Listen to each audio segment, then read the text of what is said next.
Ok, então, a semana passada a gente viu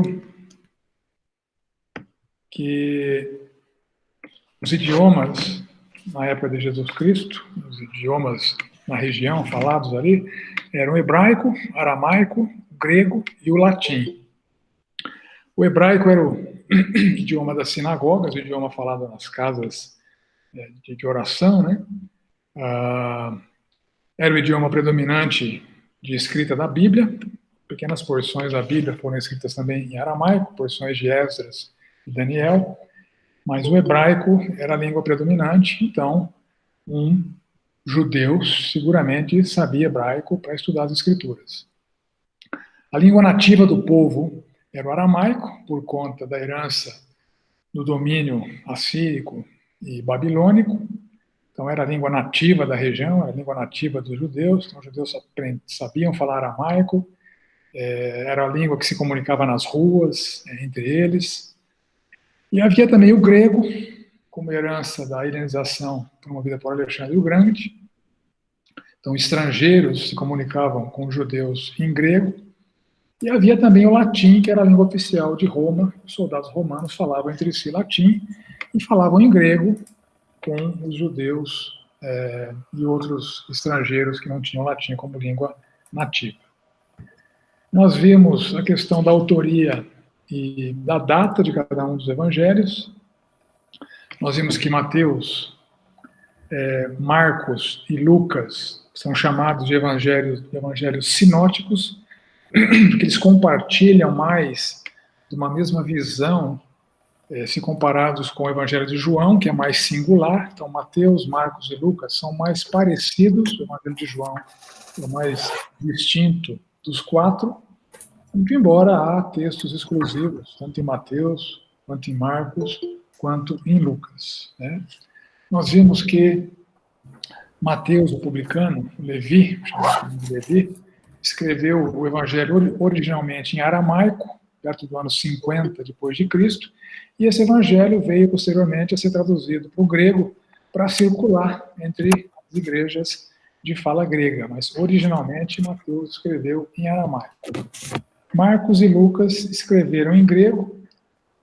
Mateus foi o primeiro em 50 depois de Cristo, aí veio Lucas, que escreveu 58, 59 depois de Cristo. Lucas é um médico amado, né, segundo Paulo, que acompanhou Paulo nas viagens missionárias, em Atos, que também é autor de Atos, que é o maior escritor do Novo Testamento, escreveu o maior volume do que João, do que Paulo. E Marcos, o terceiro evangelho a ser escrito, o primo de Barnabé, que foi discípulo de Pedro, companheiro de Paulo em algumas viagens. E há uma teoria que diz que aquele jovem que fugiu pelado do Getsemane, né, que está lá em Marcos. E João, o último evangelho a ser escrito, perto de 85 a 90 depois de Cristo. João, que foi o apóstolo mais jovem, o apóstolo a quem o Senhor Jesus amava, mais do que aos outros, né? E foi o último a morrer e escreveu, além do evangelho, mais 3 epístolas e também Apocalipse. E hoje nós vamos ver, então, o propósito e os públicos-alvos, destinatários de cada um dos evangelhos. E essa parte da matéria eu estou utilizando basicamente aquela publicação chamada Foco de Desenvolvimento no Novo Testamento, do finado professor Carlos Oswaldo, lá do Seminário Bíblico Palavra da Vida. Bom, Mateus. Propósito. Provar que Jesus de Nazaré era o Messias prometido de Israel. Esclarecer o programa divino para o reino nesta presente era à luz da ultrajante rejeição do rei Messias por Israel. Então, os destinatários originais da epístola de Mateus eram os judeus, isso conforme Pápias, que a gente viu, né, ou Papias, né, o bispo de Hierápolis. Eu deixei com vocês o link, né, que tem esses fragmentos desse que foi um dos pais da igreja, ali no primeiro, segundo séculos. Evidência de que os judeus eram os destinatários principais é a ausência de explicações sobre costumes judaicos, coisa que aparece nos outros evangelhos, frequentes alusões ao Antigo Testamento e uma grande ênfase nas reivindicações messiânicas do Senhor Jesus Cristo. Marcos, o propósito foi comunicar a verdade sobre a divindade e a messianidade de Jesus Cristo. Esse é o propósito de Marcos. E os destinatários originais de Marcos, seguramente entre eles estavam leitores romanos. Não dá para afirmar que os destinatários eram só leitores romanos, mas os leitores romanos estavam dentre os destinatários de Marcos, né? Que tem algumas evidências no texto de Marcos que apontam para o fato de ele estar se preocupando com a compreensão dos leitores romanos. Então, em Marcos 5:41, por exemplo, tomando-a pela mão, disse, Talitá cumi, que quer dizer, menina, eu te mando, levanta. Então, se fossem judeus conhecedores do aramaico, ele não precisaria ter traduzido as palavras do Senhor Jesus Cristo. Isso ele faz em Marcos 7:11, em Marcos 7:34, em Marcos 15:22, em Marcos 15:34. Então ele usa palavras em aramaico, mas toma cuidado de traduzir as palavras em aramaico para o grego, porque os seus leitores, alguns deles, possivelmente não conheciam o aramaico. Ele explicava costumes judaicos, né, para quem não conhecia. Isso a gente vê, por exemplo, em Marcos 7, de 1 a 3. Ora, reuniram-se a Jesus os fariseus e alguns escribas vindos de Jerusalém. E vendo que alguns dos discípulos dele comiam pão com as mãos impuras, isto é, por lavar, pois os fariseus e todos os judeus, observando a tradição dos anciãos, não comem sem lavar cuidadosamente as mãos. Então, percebe o cuidado de explicar o costume judaico de lavar cuidadosamente as mãos antes das refeições. Então, evidência de que seus leitores, parte deles, não estavam familiarizados com esses costumes judaicos. E Lucas, o propósito foi demonstrar historicamente que a mensagem do reino pregada aos gentios era uma continuação legítima do plano de Deus, uma vez que Israel rejeitou Jesus como seu rei. Então, Lucas é o mais preocupado com detalhes históricos, cronológicos e geográficos, né? Ele é o evangelista mais atento a isso. É o evangelista que mais liga os eventos da vida de Jesus com os eventos da história secular. Por exemplo, Lucas 1:5. Nos dias de Herodes, rei da Judéia, houve um sacerdote chamado Zacarias, do turno de Abias. Em Lucas 2, a partir do primeiro verso, naqueles dias foi publicado um decreto de César Augusto convocando toda a população do império para recensear-se. O primeiro recenseamento, foi feito quando Quirino era governador da Síria. Ele linka ali esses fatos históricos de César Augusto, o primeiro imperador de Roma, ainda está no poder. Quirino estava ali na Síria, e assim por diante. E o destinatário original, segundo o próprio Lucas apresenta na sua obra, foi um gentil chamado Teófilo. Literalmente significa o amigo de Deus. A gente não sabe muita coisa, para dizer a verdade, não se sabe mais nada sobre quem foi Teófilo, mas foi o destinatário original e depois a epístola circulou entre as igrejas cristãs. Né? Aí João Propósito: estabelecer relacionamentos de fé com Deus, proclamando a glória de Jesus, o Messias, e o Filho encarnado, cuja vida, morte e ressurreição garantem vida eterna, graça e verdade aos crentes. Os destinatários originais de João eram gentios, cristãos, que precisavam ter a sua fé consolidada, e gentios não cristãos que precisavam ser informados a respeito da salvação.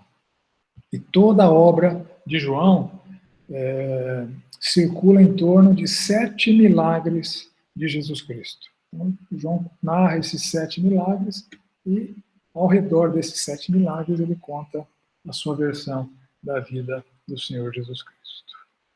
Ok?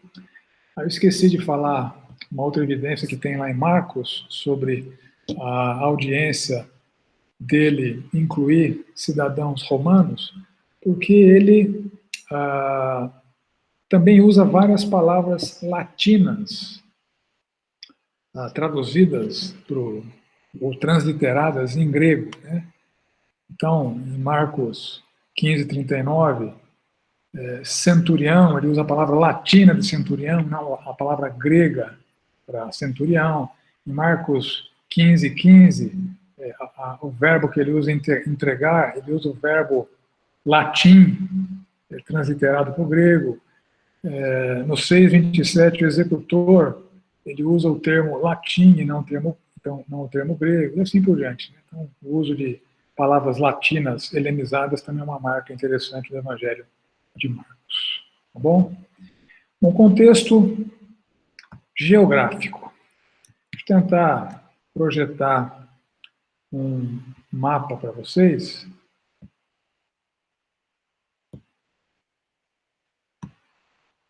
Estão vendo aí?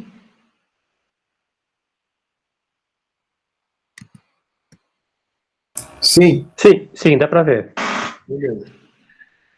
Então, esse é um mapa que pega ali parte da Europa, África e da Ásia Menor, né?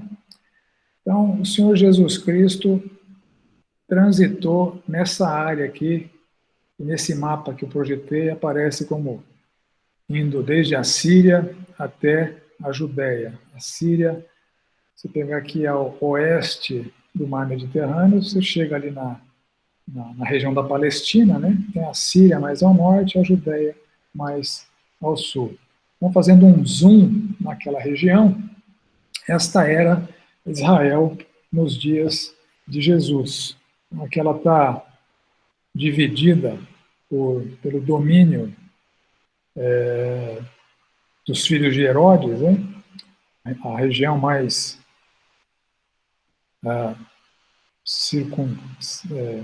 circunscrita aqui em verde é a região que foi governada por Herodes Arquelau e depois pelo governador romano Pôncio Pilatos, né?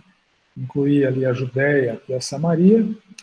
A região mais rosa aqui era governada por Herodes Antipas, incluía a Galileia e a Pérea, e mais ao norte, Itureia, Traconites e outras áreas governadas por Herodes Filipe II. Bom? Então, comentar algumas coisas interessantes sobre esta geografia. Então, o Senhor Jesus chegou aí até a região mais ao norte, ali da Síria, a sub-região chamada Fenícia, onde ficavam as cidades de Tiro e Sidom. Então, a gente vê lá em Marcos 7:24, por exemplo, levantando-se, partiu dali para as terras de Tiro e Sidom, né? E a maior parte do seu ministério, o Senhor Jesus desenvolveu a chamada Galileia, também conhecida como Galileia dos Gentios, que ficava mais ao sul ali da Síria, da Fenícia, né? E mais ao norte da Palestina. Era uma região ocupada por muitos gentios, várias nacionalidades viviam naquela região, mas muitos judeus também viviam ali na Galileia. Então, grande parte do ministério de Jesus aconteceu em Caná, Cafarnaum, Nazaré, Betsaida, Corazim, Naim, etc., que eram cidades ali da Galileia. Mas, ao sul da Galileia, ficava a região da Samaria, entre a Judéia, no extremo sul, e a Galileia, mais ao norte, ficava a Samaria, que era uma região central, né? E ali o povo nativo era basicamente judeus miscigenados com outros povos que foram exilados pela Assíria, ali naquela região, quando a Síria dominou a região em 720 e poucos antes de Cristo. É por isso que os judeus odiavam os samaritanos. Os samaritanos eram impuros, eles eram miscigenados, eles não tinham uma ascendência puramente judaica, estavam misturados com outros povos. E a Judéia, mais o sul, uma região de grande concentração de judeus, judeus remanescentes ali de Judá, no Reino do Sul, que não foi dizimado pela Síria, o Reino do Norte, Israel, foi dizimado pela Síria, o Reino do Sul sobreviveu à Síria, mas posteriormente sofreu exílio pela Babilônia. Mas o exílio babilônico foi mais light, eles não se miscigenaram com outros povos, né? A parte da nobreza, das pessoas mais importantes foram levadas cativas para a Babilônia, o povão continuou ali na Judéia, e nessa região ficavam Belém, Jerusalém, Emaús, Jericó, Betânia, Arimateia, cidades que a gente vê aparecendo ali nos evangelhos. Né?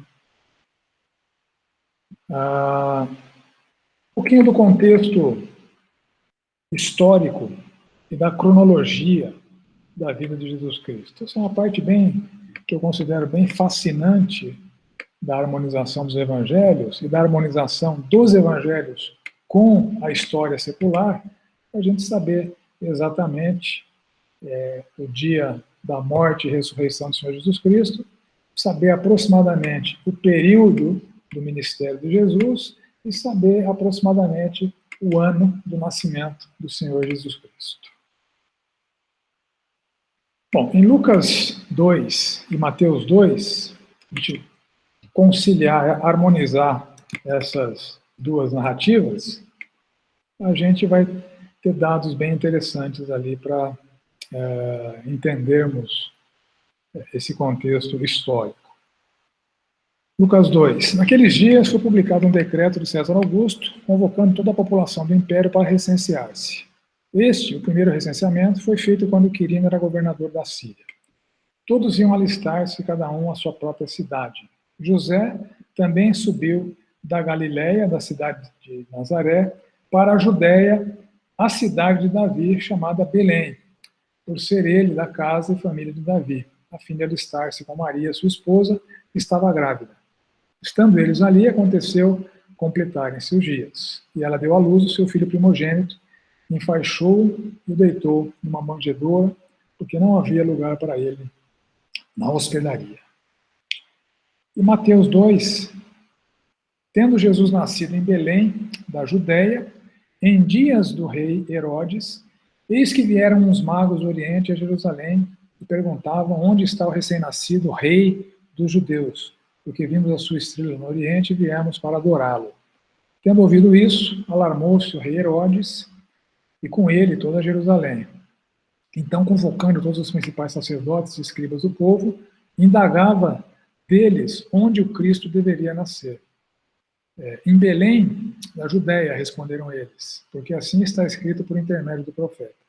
E tu, Belém, terra de Judá, não és de modo algum a menor entre as principais de Judá, porque a ti sairá o que há de apacentar o meu povo Israel.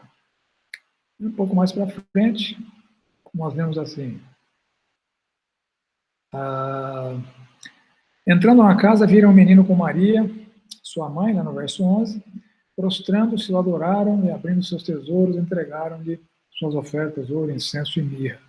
Sendo por divina advertência, prevenidos em sonho, para não voltarem à presença de Herodes, regressaram por outro caminho à sua terra. Tendo eles partido, eis que apareceu um anjo do Senhor a José em sonho e disse: Dispõe-te, toma o menino e tua mãe e foge para o Egito. E permanece lá, até que eu te avise, porque Herodes há de procurar o menino para o matar. E eles foram assim para o Egito. Bom, a gente trazendo os links históricos dessas duas narrativas, nós constatamos que, em primeiro lugar, o imperador de Roma ainda era César Augusto, foi o primeiro imperador do Império, o Império Romano que sucedeu à República Romana. César Augusto reinou de 27 a.C. até 14 depois de Cristo. Tá? E nesse período do nascimento de Jesus Cristo, quem reinava ali na região da Palestina era Herodes o Grande, que na verdade era um rei vassalo de Roma. Né? E o texto de Lucas nos traz um detalhe adicional sobre Quirino. E, segundo Lucas, era governador da Síria, no capítulo 2, verso 2. E isso já nos traz o primeiro problema de harmonização, não entre os evangelhos, mas de harmonização da narrativa de Lucas com a história secular. Porque é sabido pela história secular que esse Quirino, também chamado aí de Públio Suplício Quirino, ele foi governador da Síria a partir de 6 depois de Cristo. Então ele não era governador da Síria quando Jesus nasceu. Quando Jesus nasceu, o governador da Síria era outro camarada. O nome dele era Caio Cêncio Saturnino, era outro governador. Quirino entrou como governador da Síria cerca de 12 anos depois do nascimento de Jesus. Então, tanto pela narrativa de Lucas, parece que esse primeiro recenseamento foi feito quando Quirino era governador da Síria. Então, o que acontece é o seguinte, essa tradução de Lucas 2, o primeiro recenseamento foi feito quando Quirino era governador da Síria. Os eruditos, para conciliar com os fatos históricos, eles propõem duas possíveis traduções corrigidas para essa tradução que nós temos aqui no português. A primeira tradução seria a seguinte, a primeira tradução possível pelo texto grego, né? A primeira tradução possível, além dessa que está errada, essa tradução está errada, se Quirino não era governador da Síria. Então, uma tradução correta que o texto grego permite seria o seguinte, este foi o primeiro recenseamento de Quirino, governador da Síria. Então, ele não está dizendo que Quirino era governador da Síria, está dizendo que Quirino coordenou esse primeiro recenseamento antes de ser governador. Ele foi um emissário de Roma, ali para a região, para coordenar esse recenseamento. Então, essa é uma tradução possível. E uma segunda tradução possível, do texto grego, seria o seguinte, esse recenseamento foi feito antes de Quirino ser governador da Síria. Então, o primeiro também pode ser traduzido por antes de. Né?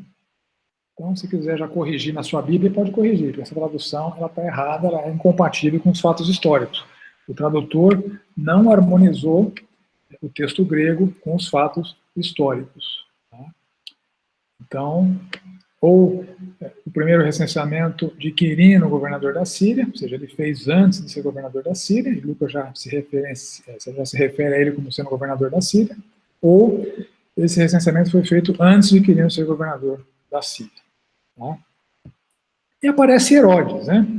Herodes, o Grande, que reinou de 37 a.C. até 4 a.C. Ora, aqui a gente já vê um outro problema com o nosso calendário, né? Se Herodes o Grande morreu em 4 a.C., então Jesus Cristo nasceu antes de Cristo. Isso é um fato. O nosso calendário está errado.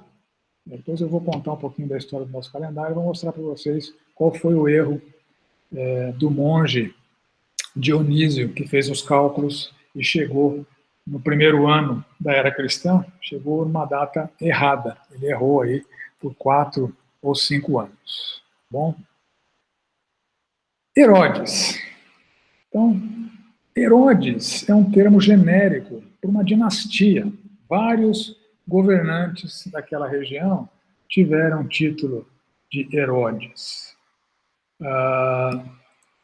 Uma pergunta para vocês, pode abrir o microfone aí.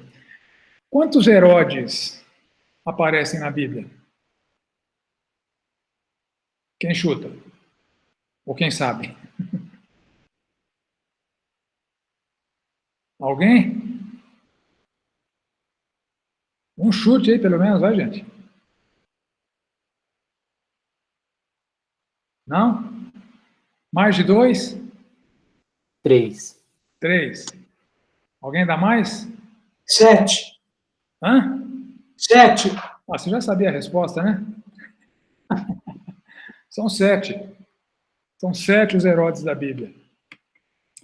Herodes o Grande, Herodes Arquelau, Herodes Antipas, Herodes Filipe I, Filipe II, Agripa I e Agripa II. Então, quando a gente lê Herodes, a gente tem que saber que período de tempo aquele texto está inserido, para a gente saber qual Herodes que o texto está se referindo. Né? Em 64 a.C., aproximadamente, um general romano chamado Pompeu conquistou ali a região da Síria. Um ano depois, em 63 a.C., ele chegou até Jerusalém e a Judéia foi anexada. Em aproximadamente 37 a.C., Herodes o Grande foi nomeado por Roma como um rei vassalo, né? um rei subordinado a Roma daquela região. E ele não tinha reconhecimento dos judeus porque ele não era judeu. Ele era um camarada de ascendência idumeia e árabe.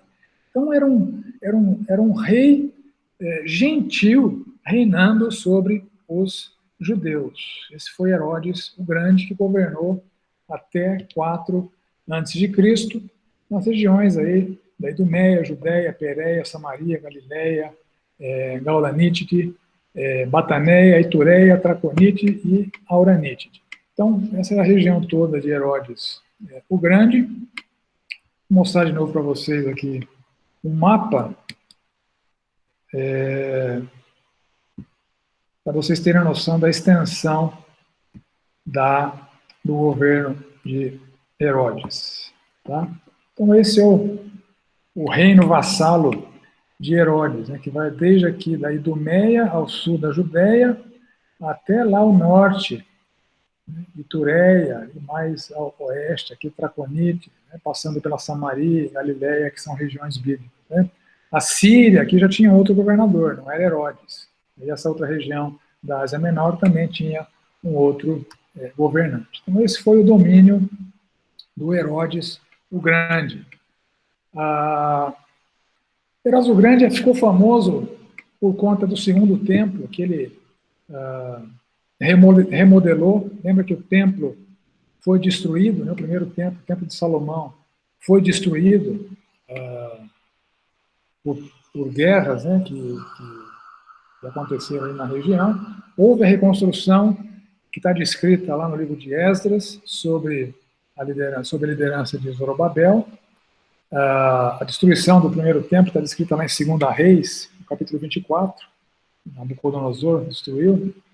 E esse templo, que foi reconstruído em Esdras, uma construção muito simples, muito aquém da glória original do templo de Salomão, Herodes deu um banho de loja no templo de Esdras, ou Zorobabel. Né? Então ele remodelou o templo, e o templo acabou ficando conhecido como o Templo de Herodes.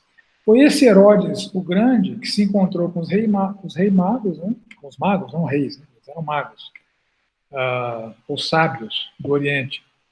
Foi ele que mandou matar os meninos com menos de 2 anos em Belém, conforme descrito em Mateus 2, de 1 a 16. E depois da sua morte, aconteceu em 4 a.C., o seu domínio, o seu reino foi fatiado e foi dividido em 3 dos seus vários filhos. Então, Herodes Arquelau ficou ali com Idumeia, Judéia e Samaria, a parte mais ao sul. Herodes Antipas ficou com Galileia e Pérea, a parte mais central, e Herodes Filipe II ficou com os outros 5 territórios que eram de Herodes o Grande, de Tureia até Betanéia. Então, a divisão, essa primeira divisão dos domínios de Herodes ficou conforme esse mapa que eu vou mostrar para vocês aí.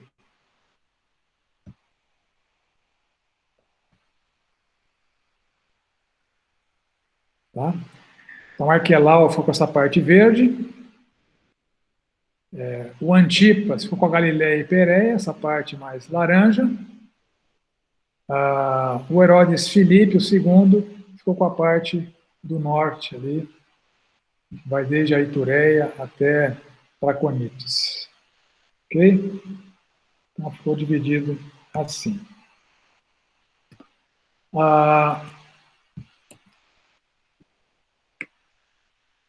Herodes Arquelau foi um dos filhos de Herodes o Grande. Ele governou Idumeia, Judeia e Samaria de 4 até 6 depois de Cristo. Ele estava no poder quando a família de Jesus voltou do Egito. A família de Jesus foi para o Egito no domínio do Herodes o Grande e voltou quando o Arquelau dominava ali a região da Judeia e da Samaria. Se a gente vê no texto de Mateus 2, tendo Herodes morrido, eis que o anjo do Senhor apareceu em sonho a José no Egito e disse: dispõe-te, toma o menino e tua mãe e vai para a terra de Israel. Um pouco mais além, nós vemos no verso 22, tendo, porém, ouvido que Arquelau reinava na Judéia, em lugar de seu pai Herodes, temeu ir para lá. Então, esse é o Arquelau. Ele foi considerado incompetente por Roma, seu reinado durou pouco, durou uns 10 anos, e aí ele foi deposto por Roma, e essa região, que era do Herodes Arquelau, Roma deu para um governador romano chamado Pôncio Pilatos, que era quem estava no poder quando Jesus morreu. O Herodes Antipas, outro filho de Herodes o Grande, governou ali a região da Galiléia e Pérea até o ano 39 depois de Cristo. Ele que se casou com Herodias, que era a mulher do seu irmão Herodes Filipe I, isso está descrito lá em Mateus 14. Né?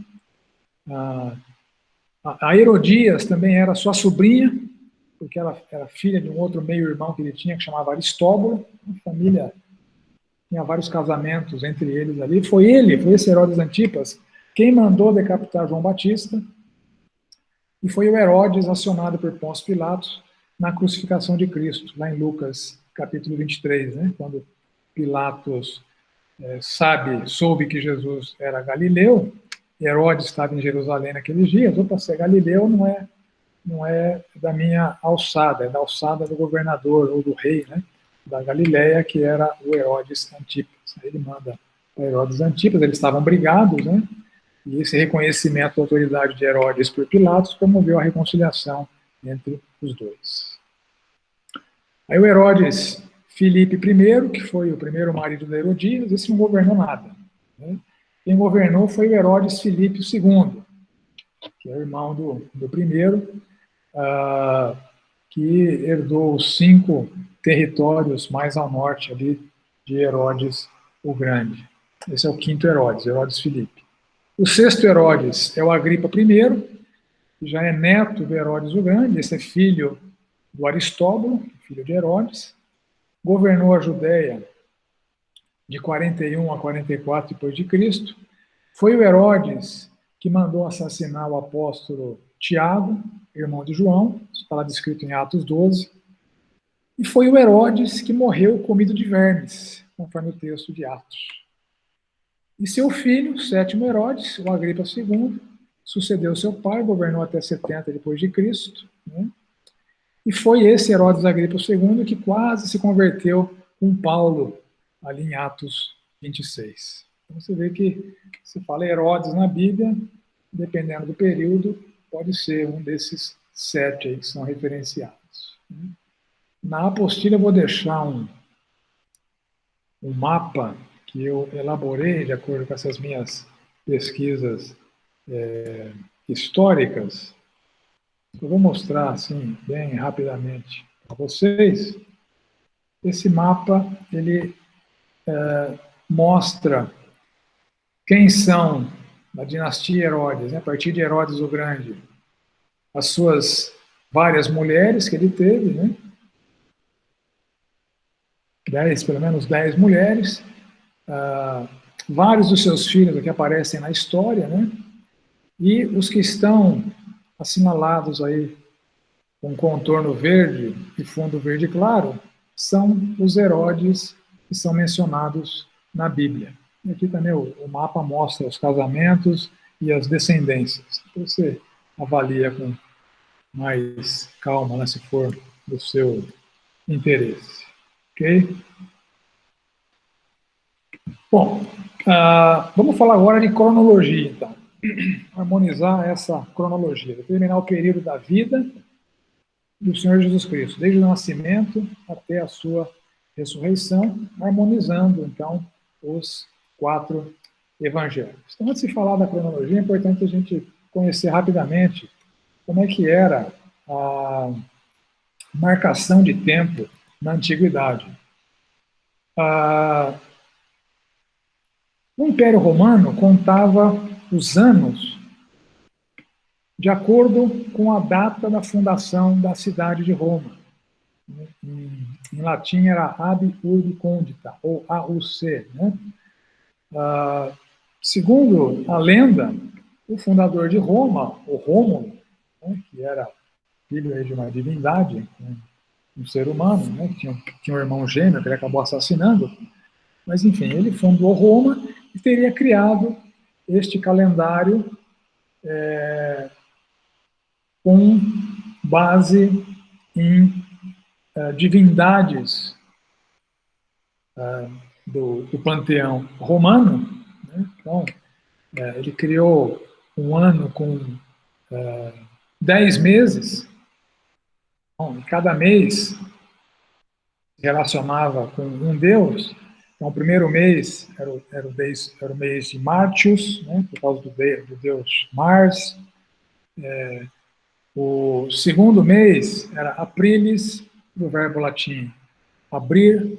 O terceiro mês, Maius. Aí você já está vendo a referência à origem dos nossos meses lá no calendário original antigo de Roma.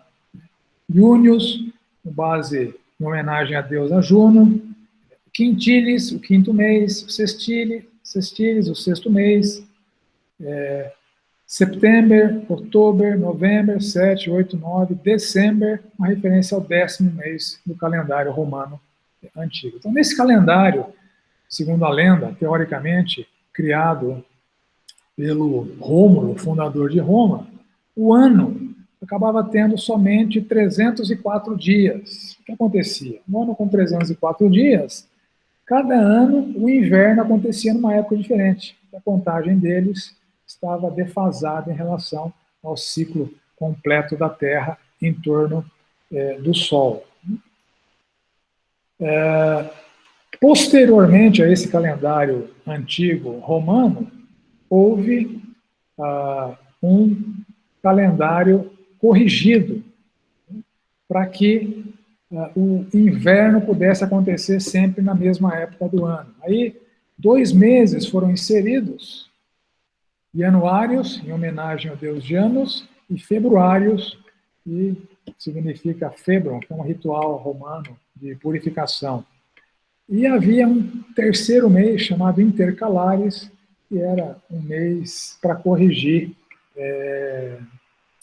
a falta de sincronismo da contagem com o ciclo da Terra em torno do Sol. Né? Obviamente eles não sabiam que a Terra girava em torno do Sol, mas eles faziam correções em função das suas observações astronômicas ali. Né?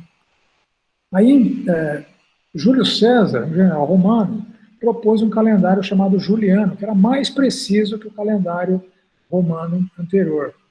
Esse calendário juliano começou a valer perto do ano 45 a.C., na contagem romana, no ano 709, Ab Urbi Condita, desde a fundação de Roma, né, 709, e ele que criou o conceito do ano bissexto.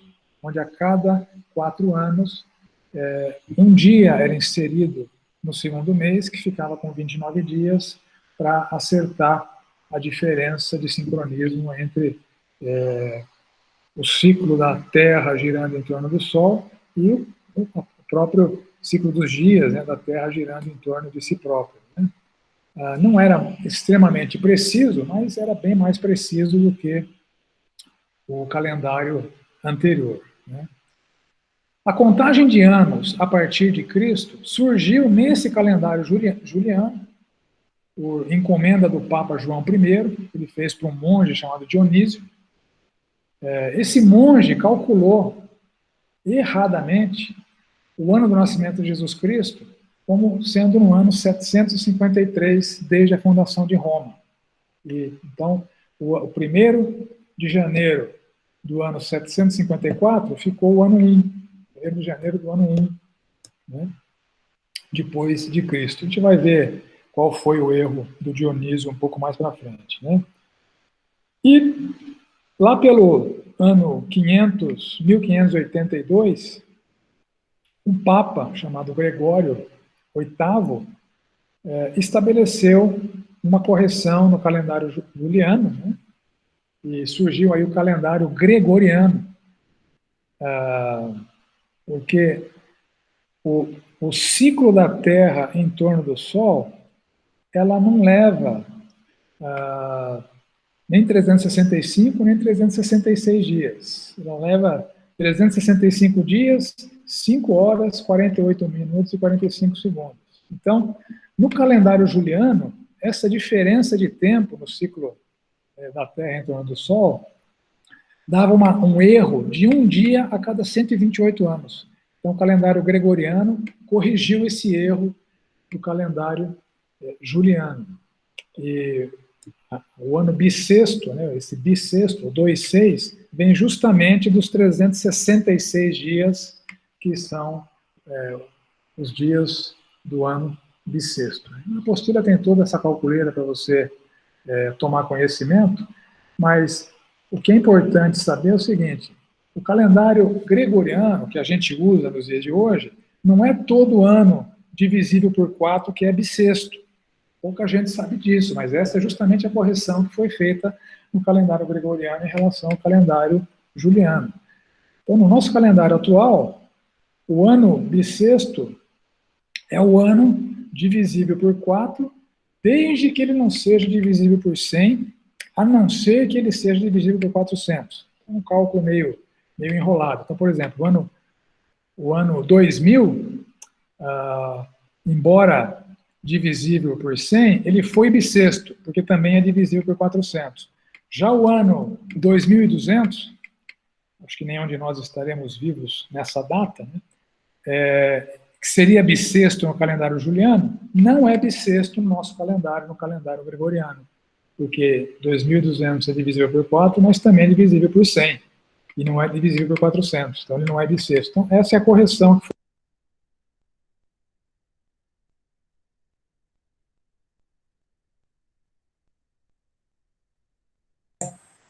Vlad, seu microfone está fechado. Caiu seu microfone, Vlad. Voltou. O microfone está fechado.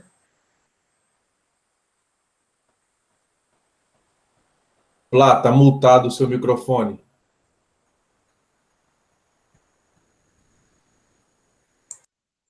Acho que ele caiu, não caiu, não? Acho que meu microfone ficou mudo. Estão me ouvindo? Agora sim, Vlad. Vocês perderam a partir de onde, hein? Calendário bissexto. Oi? Eu acho melhor você estava falando da correção do calendário gregoriano e das divisões por 4, 100 e 400. A partir daí, a gente perdeu. Tá bom. Vamos voltar lá. Então, o nosso calendário, o gregoriano, agora não sei por que eu fiquei mudo. Sabe? Alguém me mutou aí?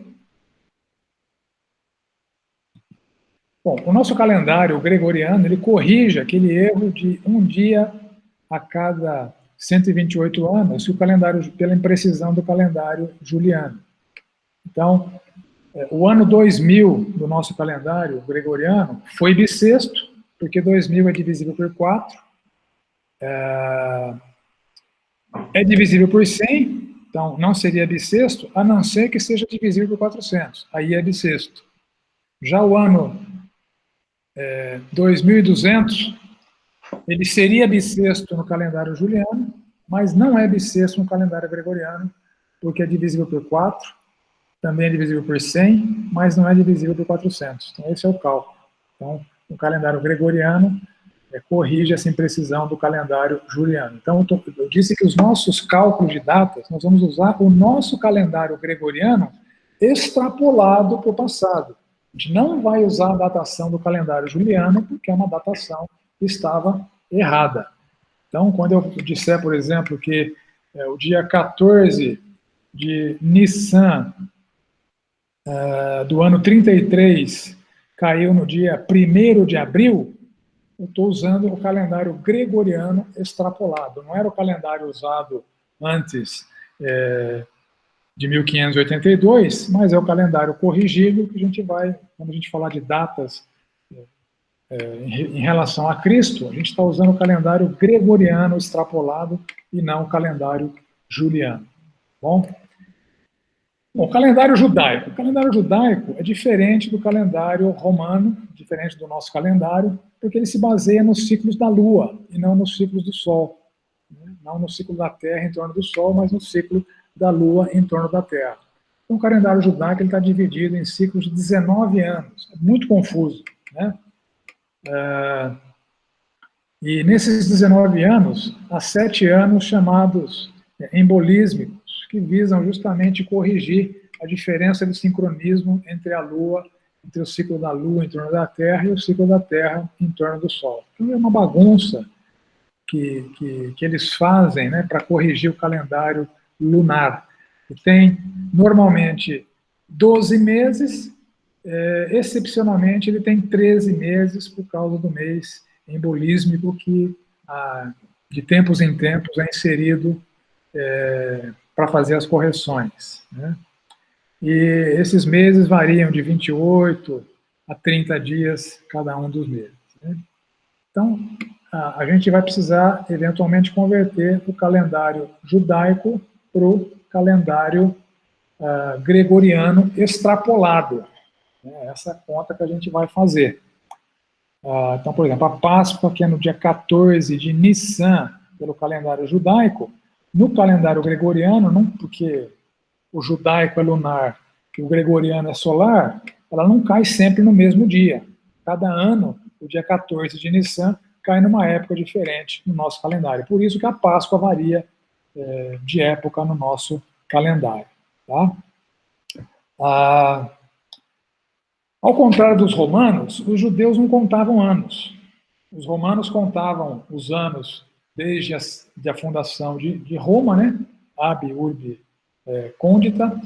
Nós, no calendário juliano, a partir do Papa João I e do Dionísio, e no calendário gregoriano, a gente considera os anos em relação ao teórico ano do nascimento de Jesus Cristo, que está errado, né, no nosso calendário, mas os judeus não contavam os anos, eles faziam referência a algum fato importante ou a um rei ou alguém que estivesse no poder. Então, por exemplo, em Gênesis 7, no ano 600 da vida de Noé, então essa é a contagem, a vida de Noé é no ano 600, 1 Reis, capítulo 6.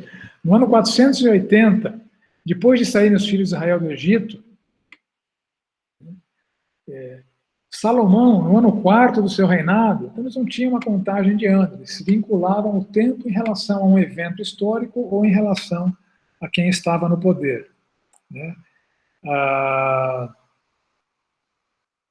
apostila eu vou deixar algumas outras informações, mas o que é importante para nós aqui é o seguinte: o dia judaico. O dia judaico é diferente do dia romano, que é o que a gente adota na nossa contagem de horas do dia. O nosso dia começa à 00:01. 00:01 é o próximo dia. O dia judaico começava depois do pôr do sol. Então, aproximadamente depois das 6 horas da tarde é que começava o dia judaico. E os judeus se referem a esses períodos de tempo da noite como vigílias da noite. Então, a primeira vigília da noite seria aproximadamente das 6 às 9 da noite, a segunda vigília da noite, das 9 até meia-noite. Se você vê lá em Lucas 12, 38, por exemplo,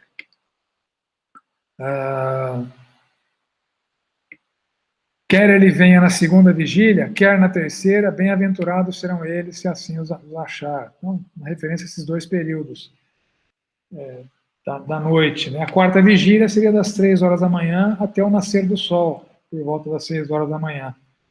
Você vê uma referência à quarta vigília da noite, lá em Marcos 14, 25. Aí as horas, a partir do nascimento do sol, eles contavam de hora em hora. Hora primeira, que era às 7 horas da manhã, hora terceira, que era às 9 horas da manhã, e assim vai. Hora sexta, era meio-dia, hora nona, às 3 da tarde, hora 1/10, que você vê lá em Mateus 20, verso 6, é às 5 horas da tarde. Então, a contagem de horas judaica é assim, e dependendo da versão que você está usando, você vai precisar converter do horário judaico para o nosso horário. Tem versões que já fazem essa correção, algumas fazem errado, né? Precisa ficar atento. Porque no Evangelho de João há uma exceção. Mateus, Marcos e Lucas usam o padrão judaico de horários. João, ele usa o padrão romano de horários. E como é que a gente pode afirmar isso com certeza? Ora, se vê a narrativa de Marcos, a gente afirma isso com certeza harmonizando os evangelhos. Se vê a narrativa de Marcos, Marcos 15, 25, era a hora terceira quando o crucificaram. Então, a hora terceira, 9 horas da manhã. Ou seja, às 9 horas da manhã, Jesus Cristo já estava na cruz. Entretanto, você vai lá para João, capítulo 19, verso 14, você lê assim, era para a sebe pascal cerca da hora sexta.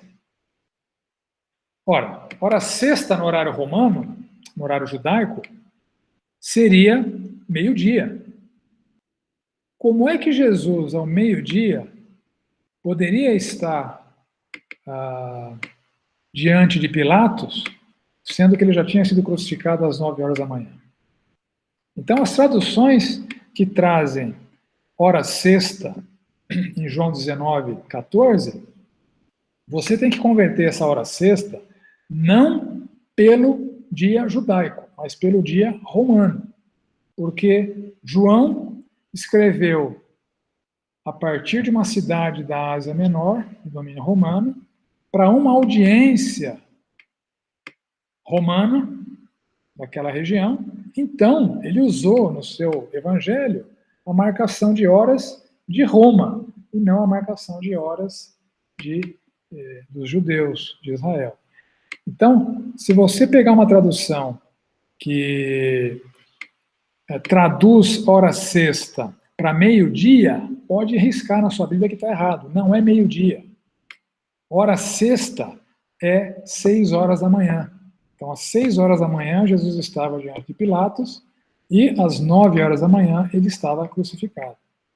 A nova versão internacional original traduziu hora sexta por meio-dia. Errado. Já a nova versão internacional editada posteriormente, as mais novas, já traduzem corretamente esse hora sexta para 6 horas da manhã. Não sei se alguém tem uma nova versão internacional mais nova, você pode reparar que João 19:14 não aparece traduzido como meio-dia, aparece traduzido como 6 horas da manhã, que é o correto. Então, todas as traduções que traduzem hora sexta para meio-dia estão erradas, porque a gente harmoniza os evangelhos e vê com toda certeza que João usou o horário romano e não o horário judaico. Tá? Vou falar um pouquinho daquele raciocínio errado do Dionísio, que determinou o ano, a contagem de anos a partir de Cristo. Conforme eu disse, o Papa João I encomendou isso para Dionísio. A gente não vai mais contar os anos desde a fundação de Roma, a gente vai contar os anos desde o nascimento de Cristo. Então, o o Papa nomeou Dionísio, monge, para fazer os cálculos e descobrir qual seria o ano do nascimento de Jesus Cristo. Então, ele descobriu, Dionísio, corretamente, ele descobriu por suas pesquisas históricas, que Jesus morreu no ano 786, desde a fundação de Roma, que seria, então, o ano 33 depois de Cristo. Isso ele descobriu corretamente. Segundo Dionísio, Jesus teria exatamente 33 anos, nisso ele errou. Aí ele subtraiu 3 anos de ministério exatos e 30 anos da idade e chegou no ano 753, desde a fundação de Roma. Então, o ano 754, desde a fundação de Roma, foi o ano primeiro da era cristã. Então, as considerações do Dionísio colocaram o nascimento de Jesus 3 anos depois da morte de Herodes o Grande. O calendário do Dionísio manteve os dias da semana e renumerou a contagem dos anos a partir do ano 754, que virou o ano 1 da era cristã. Então, os erros do Dionísio foram, em primeiro lugar, Jesus não começou o seu ministério com 30 anos exatamente. Segundo erro do Dionísio, o ministério de Jesus não durou exatamente 3 anos. Qual foi a falha de Dionísio? Ele não harmonizou os evangelhos. Por isso que o nosso calendário está errado até hoje. Porque aquele monge lá do passado não harmonizou os evangelhos e chegou na data errada do nascimento de Jesus Cristo. Lembra, conforme Mateus 2, Jesus nasceu antes de, ou no ano 4 a.C., porque Herodes o Grande estava vivo. E Herodes o Grande morreu no ano 4 a.C. Então, a data mais próxima do nascimento de Cristo é ano 4 a.C. Ele pode ter nascido até no ano 5 a.C., depende do tempo que a família de Jesus ficou no Egito. A gente não sabe quanto foi esse tempo. Então, Jesus nasceu em 4 a.C., e o seu ministério, ele começou, segundo Lucas, capítulo 3, no 15º ano do reinado de Tibério César. Então, Lucas nos dá uma pista muito importante para a determinação do ano em que o Senhor Jesus começou seu ministério. No 15º ano do Império de Tibério César. Então, nesse contexto, Pôncio Pilatos era o governador da Judéia, Herodes Antipas era o tetrarca da Galileia, o Herodes Filipe era o tetrarca ali mais ao norte, da Itureia, Anás era sogro de Caifás, né, que era o sumo sacerdote. Jesus, segundo Lucas 3:23, tinha Jesus cerca de 30 anos ao começar o seu ministério. Então ele não tinha 30 anos exatos. Lucas diz que ele tinha cerca de 30 anos. Foi no mesmo ano que João Batista começou o seu ministério. João Batista começou mais no começo do ano, Jesus começou mais no final do ano. Como Tibério César assumiu em 14 depois de Cristo, Jesus iniciou seu ministério 15 anos depois, no 15º ano de Tibério. Jesus iniciou seu ministério exatamente no ano 29 depois de Cristo, conforme Lucas 3:23. Então Jesus teria, em 29 depois de Cristo, de 32 a 33 anos, cerca de 30 anos. Não exatamente 30 anos, cerca de 30 anos. E o ministério de Jesus durou 3 Páscoas. Como é que a gente sabe isso? Harmonizando os evangelhos. João nos demonstra que o ministério de Jesus passou por 3 Páscoas. 3 Páscoas. A primeira Páscoa está descrita lá em João 2:13. A segunda Páscoa, João 5:1. A terceira Páscoa, João 6:4. E ele morreu na quarta Páscoa, em João 19. Então, o ministério de Jesus, Jesus começou não com 30 anos, mas com cerca de 33 anos, e o ministério de Jesus durou mais de 3 anos, porque ele passou por 3 Páscoas e morreu na quarta Páscoa. E harmonizando os evangelhos, a gente consegue descobrir a data exata da morte do Senhor Jesus Cristo. Bom, aqui já deu 9 horas, eu vou ter que deixar esse cálculo exato da morte do Senhor Jesus Cristo para a aula da semana que vem. Então a gente vai, na aula da semana que vem, começar com isso, determinar o dia da morte, o dia da ressurreição, vincular essas datas ao calendário gregoriano, né, e fazer essa harmonização cronológica do período de vida, morte e ressurreição de Jesus Cristo. E vamos terminar por aqui, já são 9 horas, 9h02, passei um pouquinho do tempo. Semana que vem, então, a gente volta. Não podem abrir os seus microfones. Se alguém tem alguma dúvida, pode perguntar. Brad, só uma pergunta. A apostila, ela tá no site já da empresa, da igreja, já ou não? Depois de cada aula que eu dou, eu coloco a apostila no site. Depois de cada aula. As gravações do Ministério de Comunicação está demorando um pouquinho mais para colocar. Então, nós temos a gravação daquela primeira aula que eu dei lá em março. A gravação da aula da semana passada, o Ministério de Comunicação deve colocar entre hoje e amanhã. Não sei se eles já colocaram, né? Eles deram esse prazo de hoje para amanhã. E a gravação dessa aula de hoje vai ser colocada até a semana que vem. Mas a apostila dessa aula, eu já vou colocar no site para vocês a partir de amanhã. Ok. Obrigado. A apostila tem detalhes a mais do que eu falei, porque não dá tempo de falar tudo, né? Mas dá o detalhe bem mais essa questão das contagens, da origem dos calendários, a origem da semana com 7 dias. Tudo isso está na apostila, lá não deu tempo de falar. Obrigado e boa noite. Boa noite. Mais alguma dúvida, gente?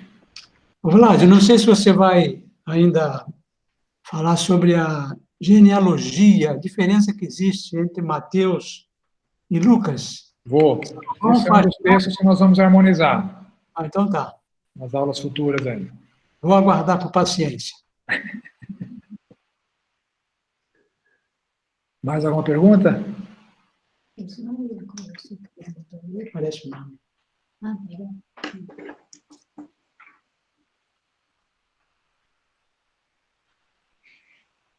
Não?